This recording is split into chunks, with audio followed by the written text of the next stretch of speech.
All right, you guys, this is the second part of this, most likely going to be a 3-part series on the customer flow, which is actually a really interesting process just when it comes to e-commerce in general, which I'm going to continue outlining for you on this here whiteboard, which actually is paper, but it's whatever. You guys got a brand new marker for this. You're very lucky. But we got a lot of stuff to talk about inside of here. This one's going to be solely focused and centered around product descriptions. And it's not just your typical description. There's other variables that go into it. So buckle your seatbelts because you're in for a ride. All right, so if you guys have not watched the last part, I do recommend you do that before this because this is in order for a reason, all right? And I'm going to give you a quick summary, not exactly a summary, just to summarize because you can go watch that video. I'll leave a link somewhere down below. But it's because that process we talked about builds off of it in the description. So what we primarily talked about, for those of you who still haven't caught it yet, you should go back and watch that, by the way. Okay, we talked a lot about the ad copy, all right?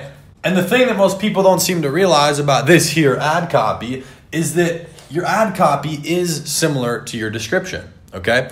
And the problem with this, just how people perceive it, is they're like, oh, ad copy is one thing, all right? Your picture, your video itself is one thing. Your description is one thing. And while sure, you can say those are different things, they relate, all right? They still relate. Like you can have a toaster, but if you don't have an outlet to plug it into, is it gonna work? I don't know. You be the judge. So there's a lot of different stuff inside of here. I'm going to give you the quick little outline because we're going to build off of certain points inside of here. So what goes into the ad copy? If you guys remember what we talked about, all right? It's a simple 4-step, or what I read, freaking 4. It's a 4-step process, all right? And so this, I'll zoom in on at the end. It doesn't really matter too much, but we're just going to focus on building off of all these points. 1 is hook. The second is info. The third is pitch. And the fourth is link. I'm going to actually give you an example of not only what I would do for the ad copy, and we're going to go ahead and build off of that for the product description, all right? So stay tuned for this. Actually, it's just happening right now, so you don't even need to stay tuned. The ad copy, all right? The hook. Okay, we already talked about this, so again, go watch the last video. But the main body of this that people don't realize, this is a centerpiece that then builds off into your description. So your ad itself, right, the picture, video, that's part 1. Then part 2 is the ad copy. Part 3 is the actual description. So the main thing you have to realize inside of here is that what you're building off of is primarily this main point, okay? In the description, you don't need to repitch them. They're already there. And so they get to see the price point. They don't know the price from your ad. I personally don't put them in there, but you're building off of this primary thing. You've already had them hooked enough to the point where they left whatever website, whatever platform they were on, which by the way, if someone's scrolling through Instagram, if I'm on there, and I bought one thing off an Instagram ad, and it was only for the purpose of seeing what their process was like. It's going to be very difficult to stop me from enjoying my entertainment, right? So if someone is hooked enough, you hook them enough to the point where they literally leave the platform they were on to go to your website, you better take advantage of that. That's a big jump. That's a big step. They don't know who you are. They don't trust you. So the biggest piece you want to build off of is making sure that not only they got hooked, but they stay hooked. And you do that through expanding on the information in a congruent way. So the first thing we're going to talk about is congruency and just building off of everything, okay? Congruency is huge because a lot of people in the info part, which is where you're expanding upon it. Let me give you this example that I said I'd go through. Let's say that you are selling carbon fiber sunglasses, right? You got some Fuego looking lenses, carbon fiber sunglasses you're trying to sell. It doesn't really matter what the price is, all right?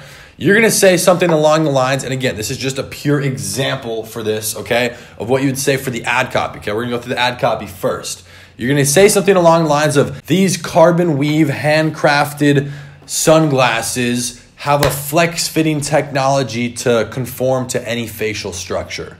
What did you just say there? First of all, it's one sentence. This info piece is usually a run-on sentence, a little bit longer than the regular sentence, but I like to keep it to 1. That's just my personal style. So what did I just say inside that? Let's break that down. Carbon weave. That sounds fancy, first of all. You're making this sound very fancy, very higher ticket, which is a key we'll talk about here with the description in a second. But you're making it sound very attractive, and at the same time, you're dropping practical information on what the product is. If you're going to talk about this MacBook, you better talk about the battery life, how there's a touch bar, which by the way, don't buy it. The touch bar is useless. It just looks sick. But you would have to tell me about the product. You need to tell me what it is. If I need a phone case, which I actually don't have, tell me about what it's made out of, how it's, durable or guaranteed to not break, some gel fitting technology with shock resistance. You're giving them practical information. And the reason you're dropping these keys inside of there is because, yeah, it sounds great, but you need to build off of it. Think about this. It's a process. It's like if you're doing free plus shipping, but you're only doing free plus shipping and you're not using that to acquire the customer, do email marketing and upselling them on other things, then you're missing the bulk of the point. You're missing the point if you don't build off of this in the description. And by description, I mean on your Shopify store for that specific product, what do they see when they're on your website? So you're going to build off of this. My descriptions, I split into two.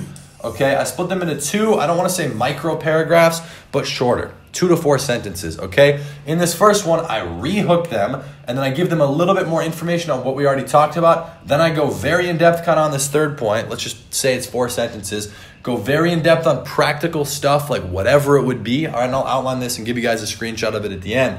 But outline that, and then you're going to I don't want to say pitch them, but you're going to get them to go back up to the top. Back to the top of your description, because then you want them to buy. So you're going to build off of the offer, which is the pitch part inside of here. You don't need to pitch them, because if you did this part correctly, they're already interested enough. So you're just going to retell them. You're going to say something additional like order today and receive free shipping plus 60% off. Some sort of great value, some sort of great deal. So for the description, I like to keep these very, very simple. There's a lot more stuff we're going to talk about in a minute. But this structure, normally it's like 2 sentences, 2 to 3 sentences, and then anywhere from like 2 to 5. Okay, so it's kind of these mini smaller paragraphs split into 2. So it's very simple, but the biggest piece I have to push to you right now, drill this in your head. I don't care if you have to write it on your wall in permanent marker, all right? The description needs to build off of the ad copy. That's the biggest piece that I see people messing up on all of the time. Now, as to 2 different types of practical things that I want to talk about that are kind of aside from this, people ask me these all the time. Should I be using bold, italic, or colors in my description? And hey, if I have 45 products on my store, do I need to actually create a description for all of them? Let's talk about the second one first. You have a description on your store. Let's say you have 35 products, okay? It's a good amount of products, whatever. To actually formulate this the right way, first of all, you need this. And the odds you're marketing 35 products is very, very slim. I really only market 1 to 3 on any of my stores because that's the main focus. Again, this is separate, but I do my product research. I pick a product first, build the niche around that so I know what my main focus is on the store before I even go into it. So to really build a good description, you're going to focus on the main products you're actually marketing. Those need to be the ones that have your attention. And this is obvious to me, but I hope it is to you as well. It should be fairly simple that, hey, maybe if I'm running heavy ads to only this product, it should be the best description. Focus on that. That doesn't mean you shouldn't have descriptions for the other one. Or the other ones. It should be very basic. Just give them a little bit of information. Spend 2 minutes on each one. Just get it done in an hour. Make sure everything's there because people do buy the filler products that are on your site, and it is important to have the right information. Now, as for inside of these 2 boxes, or if you want to mix it, that's kind of your thing. The reason I break it up, it's a little bit easier on the eyes to read. Now, if I have some sort of video that I want to insert into the description, I put that in between. I like to have that roughly in the middle so that when they land on the site on desktop, they can see everything, see the price, see part of the description, and then see part of a video. They're like, what the hell is that? And so they go look, and then once they watch it, they're interested if it's a good video, and then they read the rest of the ad copy, or not the ad copy, the description. So that's how I structure it. Sometimes I'll do a bullet point list as well with a little bit of information kind of in the middle. It makes it easier to read. Now, as for bold, color, and italics, I really only use bold and italic. Sometimes I used to use colors. I never really saw it make too big of a difference. And personally, to me, the text just on Shopify, like with a white background and stuff, it doesn't look that great in a color, even if it's in bold. It kind of, I don't know, it almost blends in. Maybe the colors aren't that great or whatever. I just never found too much of an interest in it, unless maybe you could test if you're doing like a simple girl store where it's like females, you do pink or purple. I don't know. I've done that. It's not a big deal to me. So I do some bold and italic. So for example, if I'm doing this way where it's like bullet points, I'm going to have a little headline like microfiber cloth. Okay, that'll be in bold, not italic, bold. And then I'm going to write 2 sentences after that explaining what the heck I mean by microfiber cloth, pitching them, kind of giving them more information on what's going on with that specific product, why it's unique, why they need it, why it's helpful, and everything about it, all that fun jazz. and that's going to be after addition regular text.